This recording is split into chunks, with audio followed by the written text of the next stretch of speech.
Buenas tardes, buenas noches, bienvenidos a esta tercera clase del segundo bloque.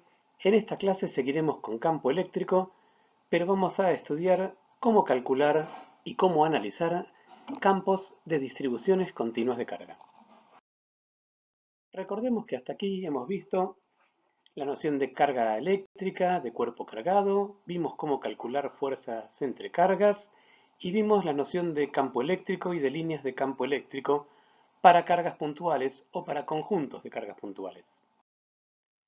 En esta clase vamos a ver algunos cálculos más sobre campos eléctricos, cómo calcular campos de conjuntos de cargas especialmente significativos y después cómo analizar una distribución continua de cargas, es decir, cómo analizar un cuerpo que ya no es un conjunto finito de cargas, y la forma matemática de calcular los campos eléctricos de distribuciones continuas de cargas.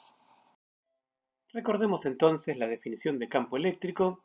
Habíamos visto que el campo eléctrico se podía definir cuando teníamos una carga sometida a una fuerza como la fuerza dividido el valor de esa carga.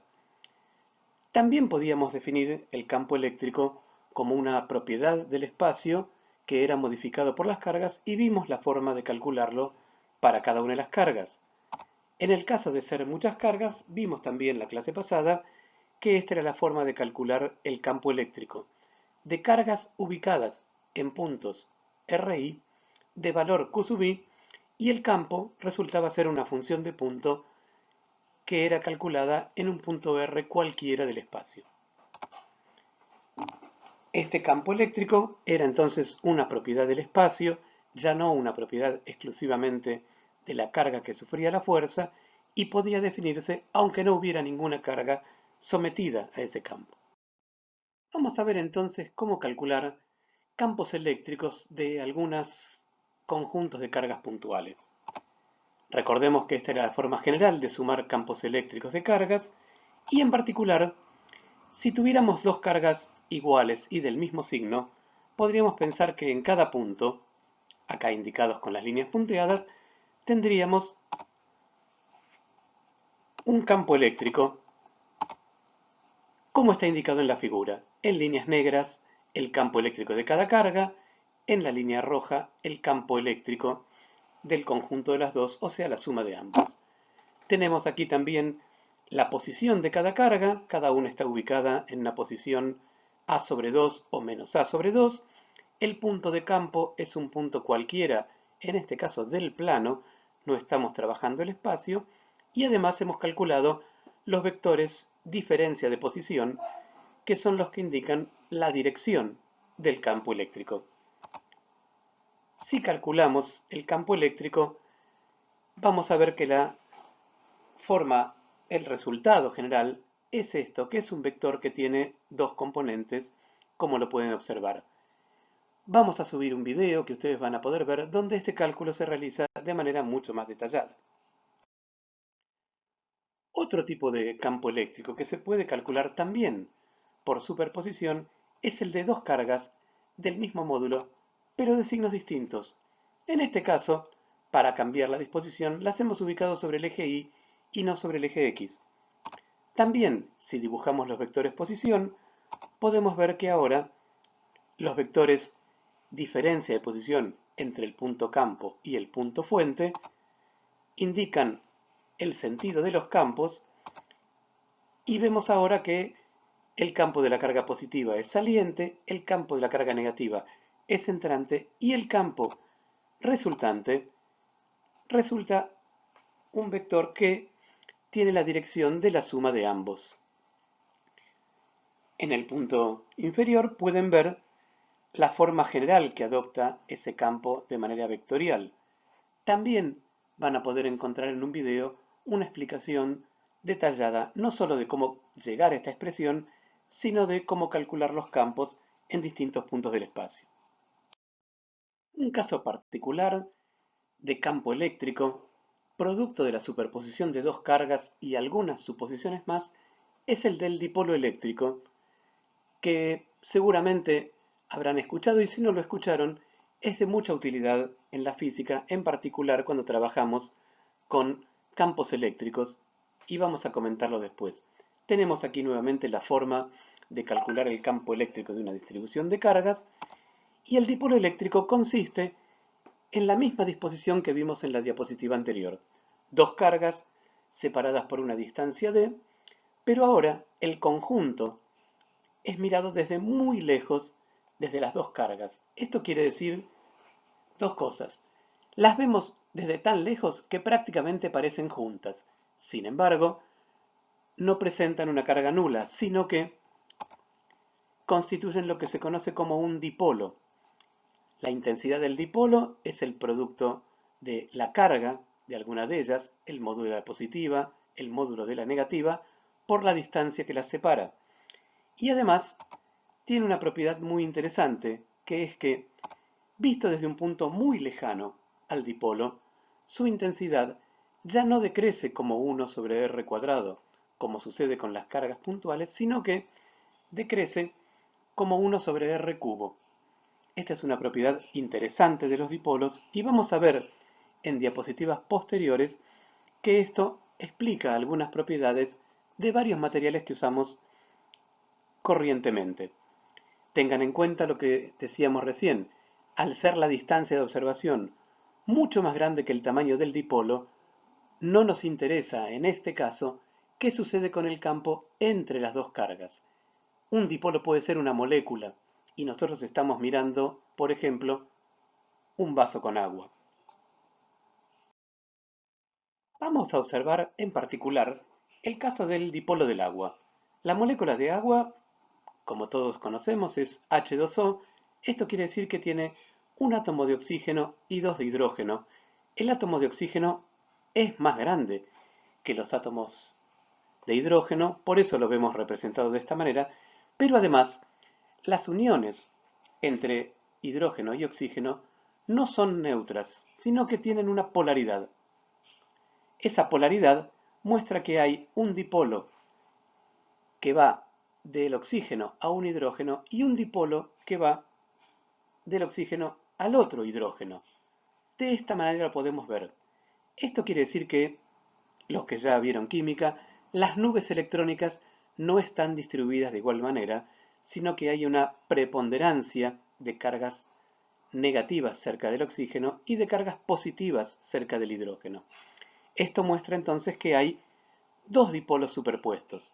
El dipolo del agua se obtiene por suma de ambos y lo podemos ver en la línea amarilla en el centro. El dipolo del agua podría calcularse sumando estos dos vectores dipolo y obteniendo entonces el valor del momento dipolar del agua. El cálculo no es sencillo. El momento dipolar del agua, si lo calculáramos, nos daría del orden de 10 a la menos 30 coulomb por metro. Recuerden que el momento dipolar era carga por distancia, así que las unidades son razonables. Sin embargo, los cálculos teóricos no coinciden con los experimentales y es bastante mejor obtener el valor del dipolo del agua a partir de sus interacciones y no por un mero cálculo teórico. El dipolo del agua es algo presente en todos los días porque el agua es una sustancia que tenemos presente a nuestro alrededor, en nuestro cuerpo, en nuestros alimentos, y sus propiedades son muy especiales. Ya las comentamos en termodinámica, que el agua tiene un gran calor específico y esto tiene que ver, entre tantas cosas, con el hecho de que las interacciones dipolares del agua aumentan mucho su energía interna y esto hace que calentar el agua lleve mucho más calor que el que llevaría una sustancia similar molecularmente al agua, pero sin interacciones dipolares. También las interacciones dipolares entre las moléculas de agua, los dipolos que se atraen y forman a manera de cadenas, permite explicar la gran tensión superficial que tiene el agua, por lo cual forma gotas de manera muy eficiente y muy común, como estamos acostumbrados a ver. El dipolo del agua además tiene una propiedad que hoy conocemos mucho en nuestras cocinas y que tiene que ver con que este dipolo, que es en realidad un conjunto de cargas, puede oscilar en presencia de un campo eléctrico oscilante, y aquí lo vemos en dos ejemplos. Estos dipolos oscilantes, representados o bien con un segmento de dos cargas o bien con la molécula girando, es lo que sucede dentro de un microondas. En el microondas se produce un campo eléctrico oscilante que hace oscilar a los dipolos del agua que contienen todos los alimentos. Esta oscilación de los dipolos se produce en el rango de las microondas, de ahí el nombre del horno. Estas moléculas al oscilar rozan, se frotan contra las moléculas vecinas y liberan calor. Por este motivo es que uno puede cocinar a microondas haciendo oscilar las moléculas de agua dentro del alimento. Hasta aquí hemos visto el cálculo de algunos campos eléctricos y fuerzas eléctricas de distribuciones discretas de cargas, es decir, de dos, tres o cuatro cargas acomodadas de distinta manera. Pero, ¿cómo hacer cuando tenemos un objeto cargado? Bien, veamos. Si tuviéramos una línea de objetos cargados, cada uno con una pequeña carga, imaginémoslo como están puestos aquí, todos sobre el eje X, muchas cargas, pero imaginen muchas. Cuando decimos muchas pueden pensar en el número de Avogadro. La carga total es Q, pueden ser un coulomb, un microcoulomb, un nanocoulomb, no importa, pero la cantidad de cargas es muy grande y están separadas, obviamente, a una distancia muy pequeña. Recuerdo que sean muchas cargas y muy poco separadas. El objeto será un continuo de cargas distribuido en una línea. Podría ser perfectamente una virome o una línea cargada. Podemos entonces ver que cada carga está ubicada en un punto, vean aquí, x más y por delta, y cuenta el número de la carga que estamos contando, y delta es la separación entre cargas. Por otro lado, el punto de campo, donde vamos a calcular el valor del campo eléctrico de todas estas n cargas, está ubicado en un punto x y cualquiera. En este momento lo hemos dibujado sobre el eje de simetría. Esto quiere decir que nuestra distribución, para poder mirarla, va a tener tantas cargas a derecha como a izquierda de ese eje. Si la carga total es Q grande, cada carga pequeñita será el valor de Q grande dividido por el número de cargas presentes. Si ahora sumamos los campos de cada una de las cargas, obtendremos una expresión que uno no quisiera ver, porque realmente la expresión de cada carga es sencilla, la hemos visto, la conocemos, pero la expresión del conjunto, como vamos a ver en la próxima diapositiva, es una sumatoria difícil de acceder. Aquí tenemos entonces el campo eléctrico en dirección Y de este conjunto se obtiene sumando el valor de cada carga por la coordenada Y por un denominador que contiene también el índice de sumación. La verdad que la expresión es bastante fea. Lo que sí podemos garantizar es que si la distribución es simétrica, pueden ver ustedes que hay para cada línea de campo a la derecha, hay una línea de campo a la izquierda, de modo tal que el campo resultante sobre el centro de la distribución solo tiene dirección Y. Esa es una simetría que podemos anticipar. La sumatoria que vimos al final de la diapositiva anterior es algo que uno no quisiera encontrarse ni tener que calcular. Efectivamente, la física tampoco quiere calcularla, y entonces, dado que este cálculo es muy intrincado, pero queremos poder conocer el campo de distribuciones continuas de carga, o sea, de objetos reales cargados, por ejemplo, por frotamiento, como una regla, como una superficie plástica, tenemos que pensar de qué manera haremos este cálculo. Vamos a usar el mismo truco, por llamarle de alguna manera, que usa la matemática para calcular el área debajo de una curva. En matemática tomábamos pequeños rectángulos cuyo área tendía a cero y hacíamos tender el número de rectángulos a infinito. En este caso, Haremos lo mismo, ya no con las áreas, sino con los elementos de carga. Pensaremos a nuestra barra, que tiene una cantidad finita de cargas, como un continuo de cargas diferenciales. Esto se conoce como pasaje al continuo. Entonces, representaremos a la barra como una infinidad de cargas diferenciales. Si recordamos el esquema que teníamos antes, teníamos una gran cantidad de cargas ubicadas sobre el eje X que ahora vamos a ver como una barra azul. En cada elemento de la barra, en cada posición, podremos dibujar un diferencial X. Por supuesto que este diferencial X, si lo hemos dibujado, ya es demasiado grande para ser un diferencial, pero así por lo menos lo representamos. Está ubicada en una posición que va entre menos L sobre 2 y L sobre 2 si es que pusimos el centro de la barra en el cero de coordenadas. Tendrá una posición X' y el elemento de carga que tendrá cada uno de estos diferenciales será proporcional al tamaño de ese diferencial, multiplicado por ¿quién? Por la densidad de carga de la barra. La densidad de carga de la barra es la cantidad de coulomb que tiene la barra por metro o por centímetro. Si la barra tiene un coulomb en un metro, tendrá una densidad de un coulomb por metro o de una centésima de coulomb por centímetro. De esa manera podemos expresar el diferencial de carga de cada elemento multiplicando el tamaño de X del elemento por la cantidad de carga que hay por unidad de longitud. Sigamos entonces con esta idea. Íbamos a calcular el campo de un segmento cargado y decidimos pasar al continuo. Recordamos nuevamente que el continuo no es estrictamente un continuo.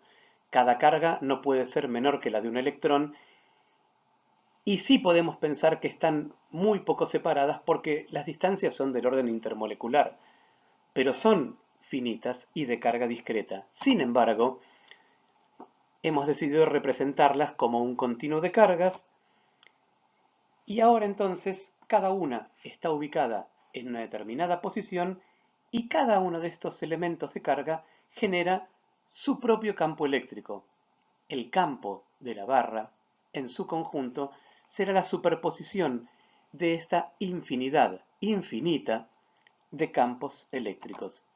Veamos entonces aquí la barra, el elemento cargado, este diferencial X, y veamos el vector de campo que queda dibujado, producido solo por ese diferencial, cuyo cálculo ya conocemos de la vez pasada, es el valor de la constante electrostática por la carga de ese elemento por el vector de posición de campo menos posición de la carga y debajo la norma de x menos x' al cubo.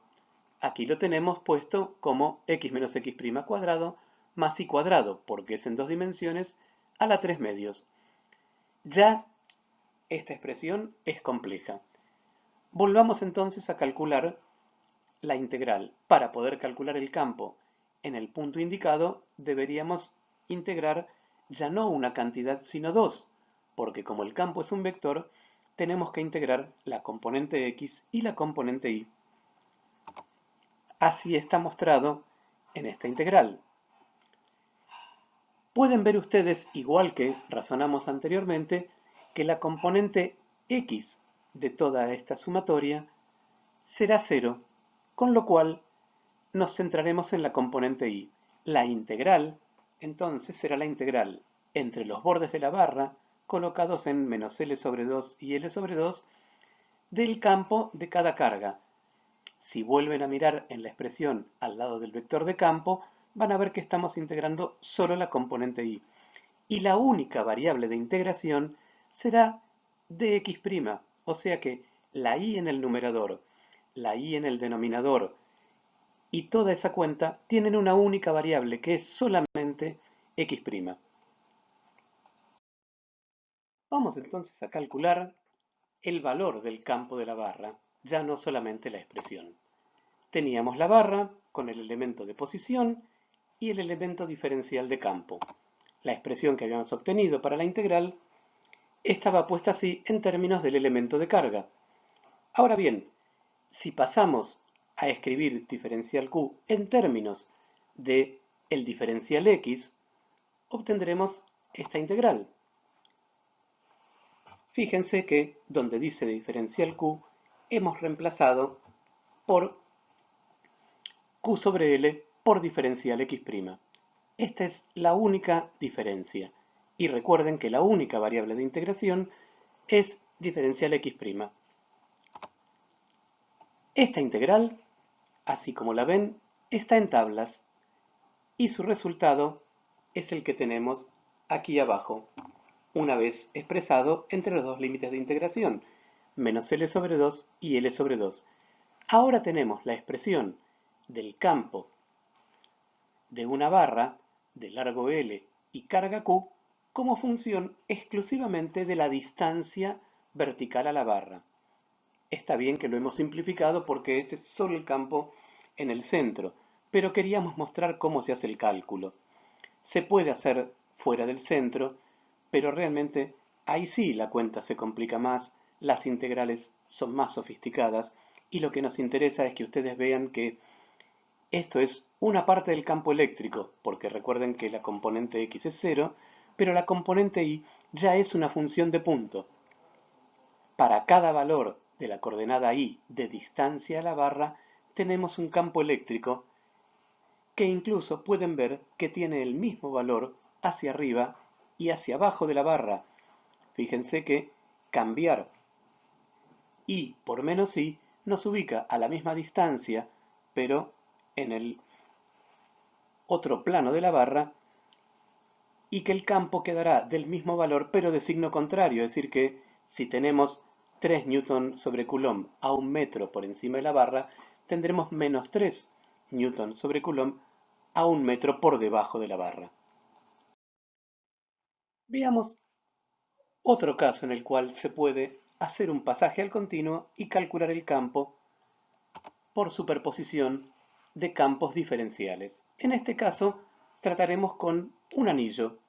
Un anillo puede ser un anillo metálico o plástico al que hemos frotado con un paño. Veamos el anillo.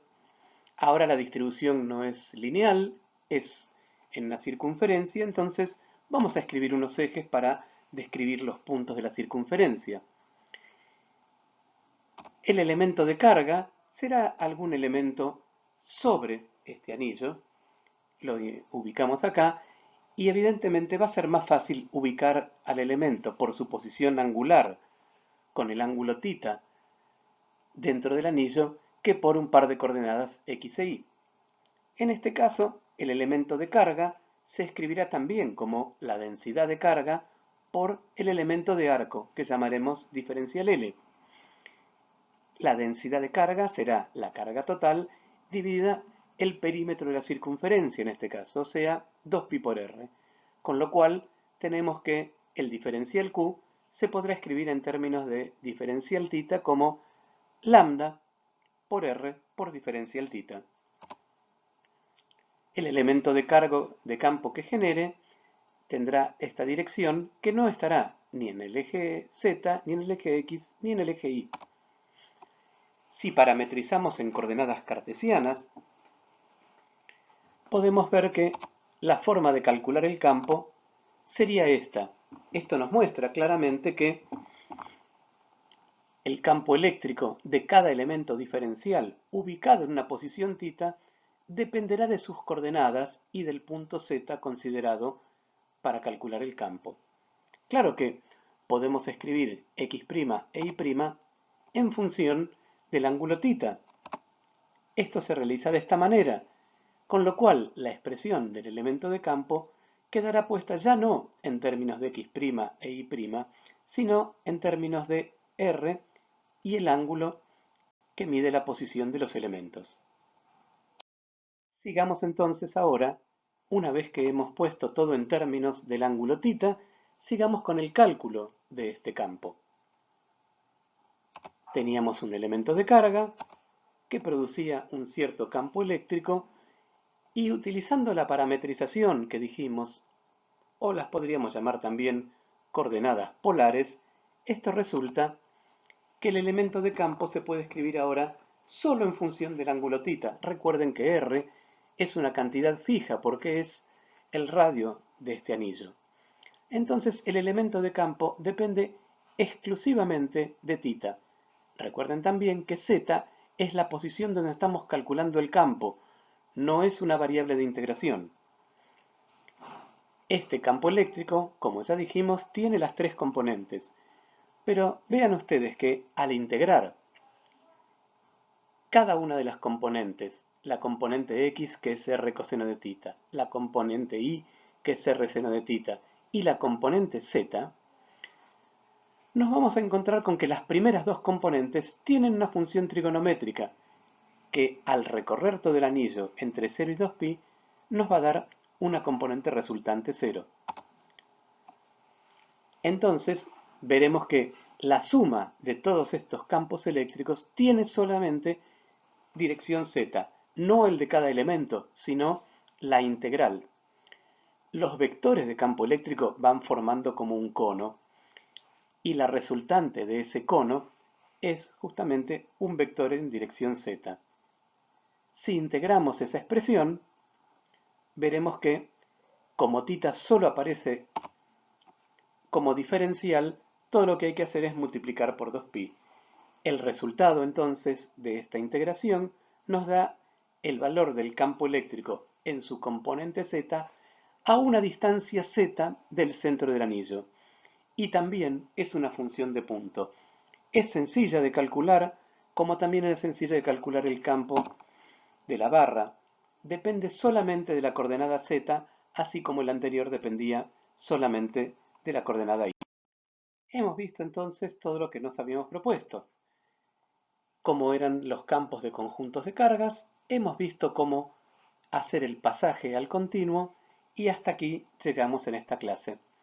Quedan entonces los problemas para resolver junto con sus profesores y nos vemos en la próxima.